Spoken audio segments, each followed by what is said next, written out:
ऊन जरा जास्त आहे, दरवर्षी वाटतं. भर उन्हात पाऊस घेऊन आभाळ मनात दागतं. तरी पावलं चालत राहतात, मन चालत नाही. घामाशिवाय शरीरामध्ये कुणीच बोलत नाही. तितक्यात कुठून एक ढग सूर्यासमोर येतो. उन्हामधला काही भाग पंखांखाली घेतो. वारा उन्हाळ मुलासारखा सैरा वैरा पळत राहतो. पाना फुला झाडांवरती छपरावरती चढून पाहतो. दुपार टळून संध्याकाळचा सुरू होतो पुन्हा खेळ. उन्हामागून चालत येते गार गार कातर वेळ.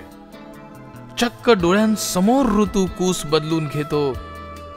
पावसाआधी ढगांमध्ये कुठून गारवा येतो.